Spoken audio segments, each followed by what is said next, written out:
రైతు భరోసా సొమ్ము ఇచ్చి తీరుతాం. ఎప్పుడు నాయన ఎప్పుడు ఇస్తారు? త్వరలో విధి విధానాలు విడుదల. మంత్రివర్గ ఉపసంఘం చైర్మన్ బట్టి విక్రమార్క వెల్లడి. ఒకసారి చదువుదాం.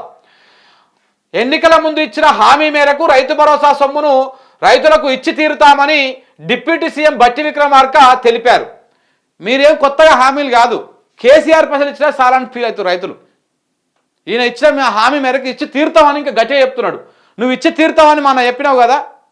28 తారీఖు నాడు రైతు లేనటువంటి పేదలకు మేము 6,000 వేస్తాం ఒక విడత కింద, ఇంకో విడత కింద మళ్ళీ ఇంకోసారి 6,000 వేస్తాం, మొత్తం 12,000 ఇస్తామని చెప్పేసి నువ్వు మొన్న చెప్తివి కదా. గట్లనే ఇది కూడా ఇచ్చి తీరుతామని చెప్తున్నావు కదా, గట్లనే ఇది కూడా. ఈ ఏడాది రాష్ట్ర బడ్జెట్లో వ్యవసాయం దాని అనుబంధ రంగాలకు 72,659 కోట్లు కేటాయించినట్టు ఆయన తెలిపారు. ఆదివారము సచివాలయంలో రైతు భరోసా మంత్రివర్గ ఉపసంఘం చైర్మన్ బట్టి విక్రమార్క అధ్యక్షతన మంత్రులు, కమిటీ సభ్యులైన తుమ్మల నాగేశ్వరరావు, దుద్దిల శ్రీధర్ బాబు, పొంగులేటి శ్రీనివాసరెడ్డి అధికారులతో సమావేశమై చర్చించారు. ప్రస్తుతం యాసంగి సీజన్లో రైతు భరోసాకు అర్హులను గుర్తించడానికి ఖరారు చేయాల్సిన విధి విధానాలపైన 2 గంటల పాటు మంత్రులు కసరత్తు చేశారు. గతంలో రైతు బంధు పథకం అమలు తీరుపైన రాష్ట్ర వ్యాప్తంగా పర్యటించినప్పుడు రైతులు వ్యక్తం చేసిన అభిప్రాయాలను, అధికారులు సేకరించిన సమాచారం పైన మంత్రులు చర్చించారు. త్వరలో విధి విధానాలు విడుదల చేయాలని ఉపసంఘం నిర్ణయించినట్లు బట్టి విక్రమార్క తెలిపారు. మరి ఇప్పుడెందుకు కూర్చున్నారు? చాయ్ బిస్కెట్ తినడానికి కూర్చురా? త్వరలో విధి విధానాలు రూపొందించడానికి మరి ఇప్పుడెందుకు కూర్చున్నారు? సంవత్సర కాలం పాటు ఏం గడ్డి వీకిర్రు?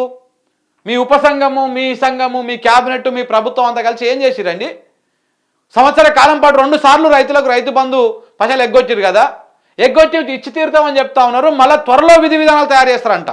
ఈ త్వరలో అనేది నాకు తెలిసి 5 ఏళ్ళ దాకా ఇదే త్వరలో చెప్తా కూడా పోతూనే ఉంటారు. మళ్ళీ తర్వాత కూర్చుంటారు, త్వరలో మళ్ళీ విధి విధానాలు ఖరారు చేస్తామని చెప్తారు.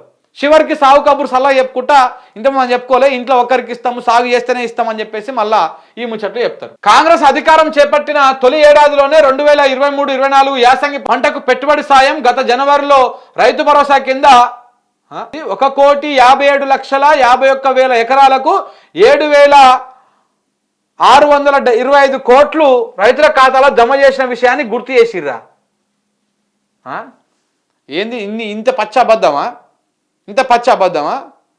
జనవరిలో ఇచ్చినావు నువ్వు, ఏప్రిల్ లాంకి వేసుకుంటూ వచ్చిర్రు. అవి కూడా వీళ్ళు ఇచ్చిన పైసలు కావు. అవి నవంబర్ 27 కల్లా మేము పైసలు వేస్తామని కేసీఆర్ రైతు బంధు పైసలు పెడితే అందులో ఆ పైసలు అధికారంలోకి రాగానే మింగేసిరు. డిసెంబర్ నెల మొత్తం మింగేసిరు. డిసెంబర్ నెల రాగానే మేము అధికారంలోకి రాగానే రైతు బంధు పైసలు వేస్తామని చెప్పారు. అవి మింగి కూర్చున్నారు. ఇంకో ఈ పక్కన కూర్చొని చూసినా ఈయన కంపెనీలకు పోయినాయి అని చెప్పేసి వార్తలు వచ్చినాయి. రైతు బంధు పైసలు మింగినటువంటి పొంగులేటి అని చెప్పేసి అప్పట్లో వార్తలు వచ్చినాయి. ఈ మంత్రి గారు మింగి కూర్చున్నారని చెప్పేసి వార్తలు వచ్చినాయి. మరి ఎవరో ఒకరైతే మొత్తానికైతే ప్రభుత్వం అయితే మింగి కూర్చొని ఏప్రిల్లో ఎన్నికలు ఉన్నాయి, మళ్ళా ఎంపీ ఎన్నికలు కాబట్టి ఏప్రిల్ నెలలో ఎన్నికల కోడ్ వచ్చే ముంగల ఈ రైతు బంధు పైసలు వేసిరు. మళ్ళీ కేసీఆర్ పైసలే, మళ్ళీ రైతు భరోసా కాదు. ఇది చెప్పినట్టు రైతుల ఖాతాల్లో భరోసా కింద, రైతు భరోసా కింద కాదు, అది రైతు బంధు కింద. రైతు భరోసా ఇంకా అసలు స్టార్టే కాలే. రైతు భరోసా అంటే ఎకరానికి 15,000, రైతు బంధు అంటే ఎకరానికి 10,000. రైతు భరోసా అంటే కాంగ్రెస్ వాళ్ళు పెట్టినటువంటి స్కీము, రైతు బంధు అంటే కేసీఆర్ పెట్టినటువంటి స్కీము. మరి నువ్వు 15,000 వేసినావా అప్పుడు? వేసినప్పుడు సేమ్ ఇవే 10,000 కదా, రైతు బంధు పైసలే వేసినావు. అది కూడా ఆయన పెట్టిపోయిన పైసలను 4 నెలల పాటు మీరు తిని, మరి అప్పుడు కొన్ని నాకు తెలిసి ఈ రైతు బంధు చరిత్రలోనే ఎప్పుడు మనం చూసి ఉండం.